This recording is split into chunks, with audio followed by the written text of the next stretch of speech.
Hello everyone, welcome to the show hospitality unplugged. मेरा नाम राजू शर्मा है और मैं आज का होस्ट हूं।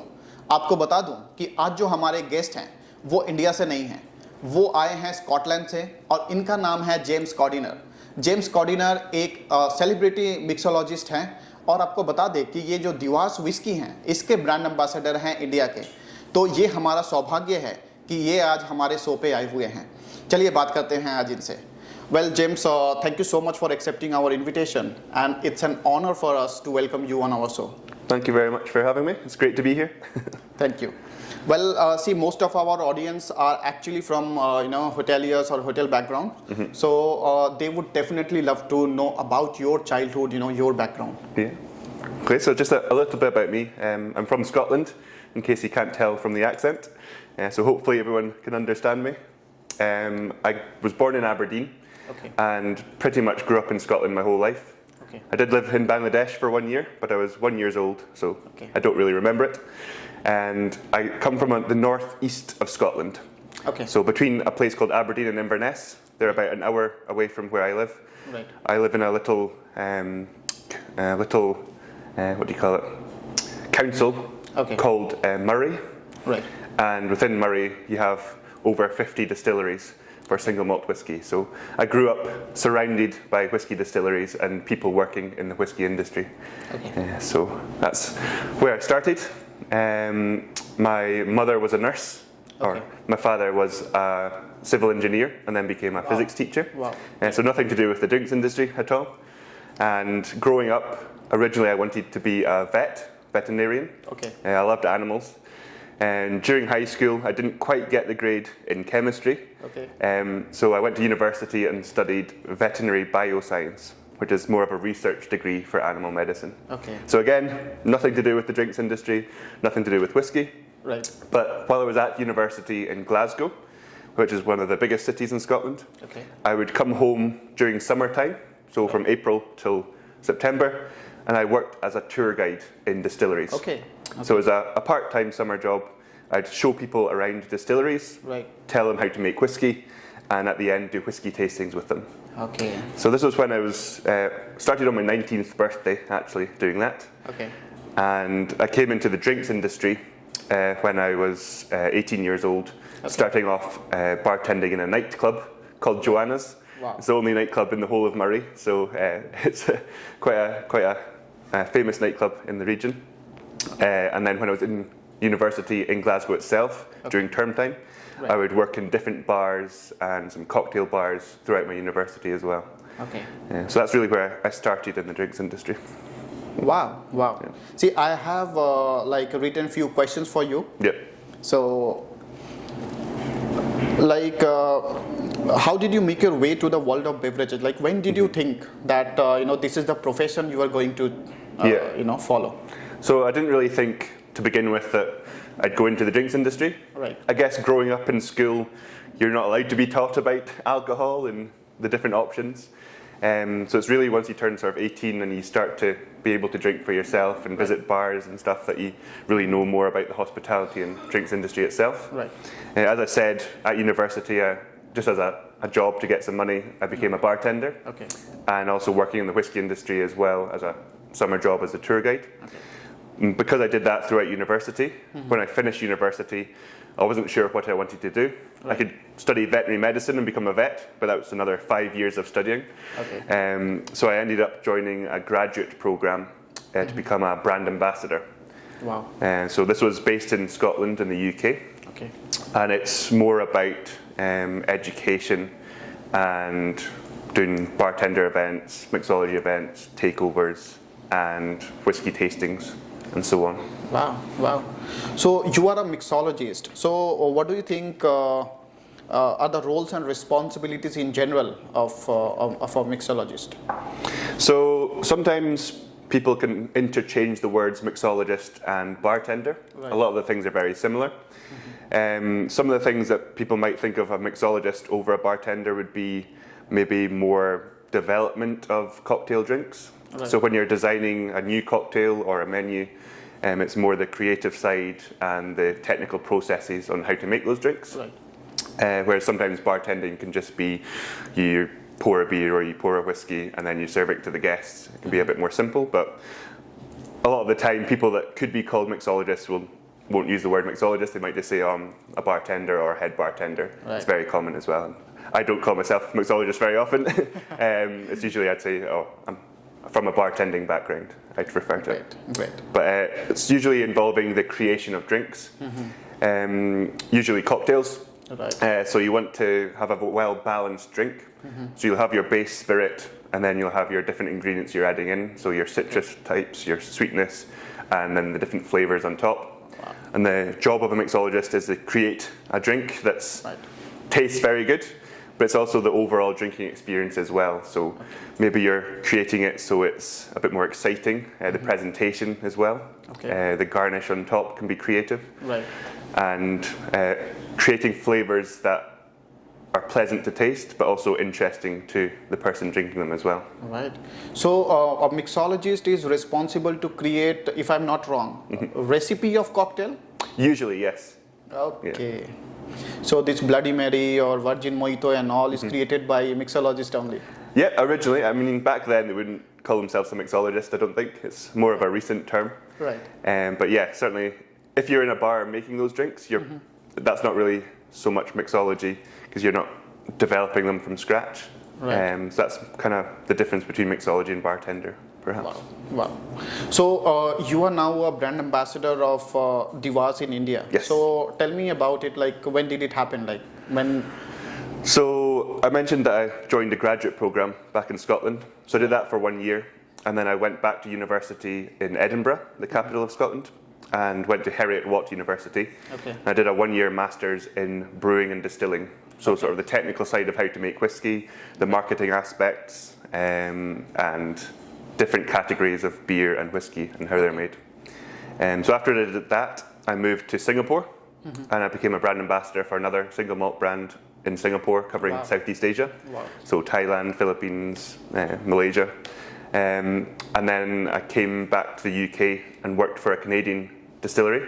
Wow. So I was in charge of taking their new single malt from Canada and introducing it to the European market. So mostly Germany, Netherlands, Belgium, the UK. Okay. So more recently, I've moved to India, of course. So I've just arrived on the 11th of February this year. Okay. So still quite new to India, getting used to the temperature here from Scotland. And my job now is a brand ambassador for Dewar's and also the single malts that we have in the company. So Aberfeldy, and later on we'll introduce Royal Brackla, which is very nice. My job is to introduce the brand to people within India. Right. My specific regions are the north and the east. Okay. So I'll do a lot of traveling, and I will do things like bar takeovers, where I visit a bar for one night, create a list of cocktails made with the whiskies, and then we'll serve it to guests and introduce them to the whiskey that way. Or I'll do things like whiskey tastings themselves, where you're not mixing the whiskey with other things, you're tasting the whiskey as it is. Right. So in Scotland, most people would drink whiskey neat, we say, so you don't add anything to it, you just drink it as it is. Wow. There's lots of different flavours within the whiskey already, coming from the process in the distillery as well as the maturation from the casks. So if you take your time to sip and enjoy your whiskey, there's a lot of flavours there to enjoy. Sometimes in Scotland you might add a small splash of water, but it's not as common to add ice or mix it. Because it's colder in Scotland, there's not really the need to do it. You want to be warmed up. Right. But since moving to Southeast Asia and India, much hotter weather, so it's quite enjoyable to have a refreshing drink. So you'd add ice. One of the things we do with Dewar's, which is very, very good, is create highballs. Right. So a highball is where you take a measure of whiskey, you add ice, and then you're lengthening it by adding soda.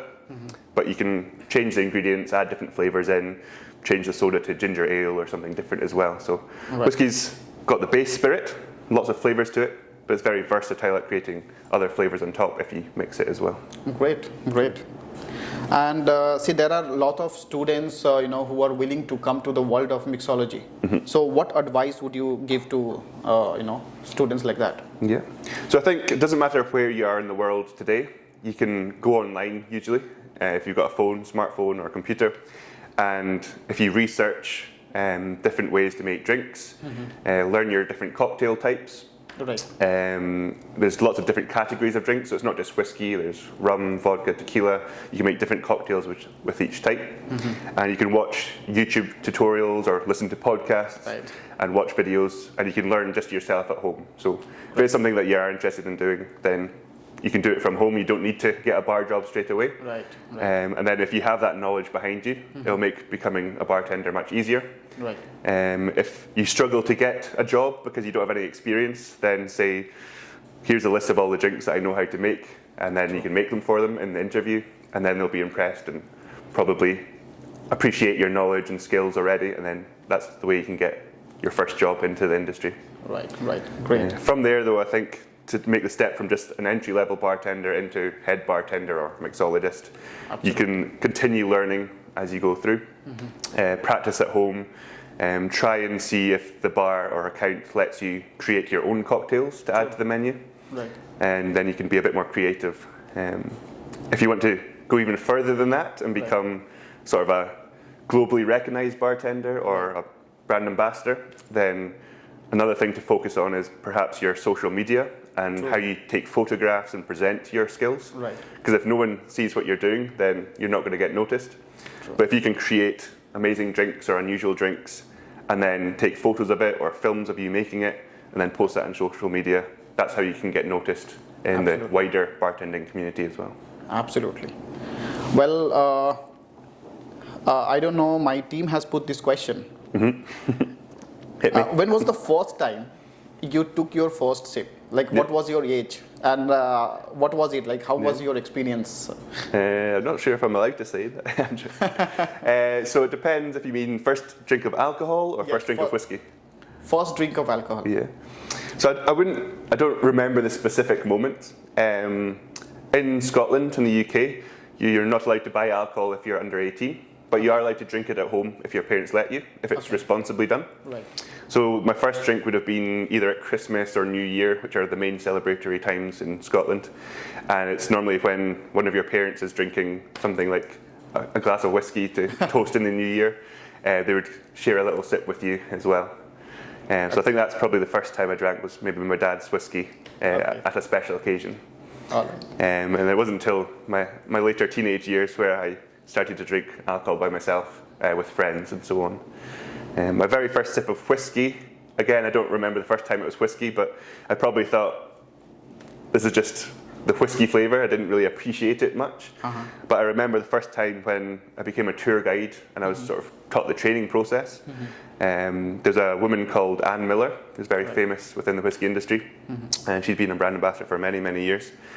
She was the first person to actually have a sit-down whiskey tasting with me and then go through all the flavours that you notice in the whiskey. So things like apples and pears and pineapple notes, which you'd never think you'd find in whiskey. And none of these are ingredients that you add into whiskey, it's just comparisons to the flavours that you find within the glass. And that was the first time I really sort of sat down, took the time to appreciate whiskey itself. So that's kind of a memorable moment of being introduced to the world of whiskey. Wow. So which one is your favourite whiskey? Usually it's the one that's in my hand. I don't have a single favourite whiskey. I've had lots of very enjoyable, memorable whiskies in the past. Because I worked in many different distilleries in Scotland and for different companies, quite often got to taste whiskies from the 1950s and 1960s. So when you appreciate the amount of time that's gone into make these whiskies, and it's before you were even born, or even when your parents were born sometimes, that's really special moments and very enjoyable. I'm quite versatile in the flavours that I choose for my whiskies. So you get different ways of making whiskey to get different flavours. Some whiskies will burn a thing called peat. So peat it looks like earth. It's a very early stage of coal. And it's where plant material is compressed in the earth over thousands of years.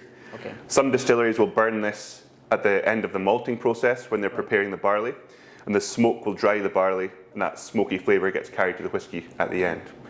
Probably less than 10% of all Scotch whiskey uses that smoky flavour, so it's not that common. More famous from the region called Islay, which is an island on the west coast. But to begin with, I hated smoky whiskey. But then as you try it more often, and as you mature and your taste buds develop, now I quite enjoy smoky whiskies as well.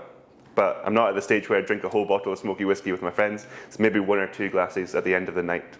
I much prefer the more sort of fruity, floral whiskies that you get, usually from Speyside in the Highlands. Right. You get things like toffee notes and honey coming through. So also really like sherry cask matured whiskey. So when you make the whiskey, it's matured in oak casks. You might have heard of the word barrel before. So a barrel is a type of cask. And these can come from different parts of the world, and they can have different spirits in them before we use them for whiskey. Okay. The 2 most common ones are from America, so they're ex-bourbon casks normally. We take the empty cask to Scotland, put the spirit in and make it into whiskey. And that's where you get the honey and toffee notes from. Okay. Or the other main type is ex-sherry casks from European oak. Right. They've had sherry in them before, so that you're getting more richer, spicier notes introduced to the whiskey. Okay. So in general, my favourite type of whiskey would be the sherry cask matured ones. Royal Brackla that we'll introduce into India later this year, it's lots of sherry cask matured whiskey, so really lovely, rich, spicy notes. I always describe it a bit like a Christmas pudding, so things like raisins, sultanas, cherries, ginger spice, cinnamon spice coming through. That's kind of my go-to whiskey of choice normally, but as I said, very versatile. I also love all whiskies. I don't discriminate. Great. Well, I got to know that you are not married yet. So when are you planning to get married? No time soon. We'll see. Still early days. I've just turned 31, so still on the young side, I think. Or I act it anyway. Well, lastly, give us a quick and easy cocktail recipe to beat the Kolkata heat, actually. So I mentioned highballs already. So highballs are really great. It's a sort of a longer cocktail because you're having a tall glass, which is called a highball glass. Right. So it means you can add more mixer in and more ice in. So this kind of cools it down and allows you to enjoy your drink for longer because it's more volume, and it's creating a more refreshing drink. So I said the most simple version is just whiskey, soda water and ice. You can do it at home very easily. One of the ones I've been creating this week in Kolkata is called the Summer Orchard Highball. Okay. Again, very simple. You can do this at home. Just fresh apple juice, your whiskey, topped with ice, and then instead of soda, I'm using ginger ale. And then a little squeeze of lime or nimbu if you're from India. It's easier to get. And then it's a very refreshing drink, well balanced, and great for the heat here in Kolkata and India. I can see after your answer, my team is very happy there. Yeah. I'll maybe make some after this. Well, James, what do you think is the basic difference between Indian whiskey and whiskey from Scotland? Yeah. So obviously I'm biased and I love Scottish whiskey. I'd say in Scotland there's very tight and strict laws and regulations to follow to call it Scotch whiskey. Okay. So it has to be made in Scotland and it can only use 3 ingredients: barley, water and yeast. Okay. Some other countries you might be able to add other ingredients on top of that in. In Scotland it has to be matured in oak casks for a minimum of 3 years. Most whiskies will do it for much longer. So for example, if it says 12 years old on the bottle, that means it's in the cask for at least 12 years. Okay. Might be older, but never younger than that age statement.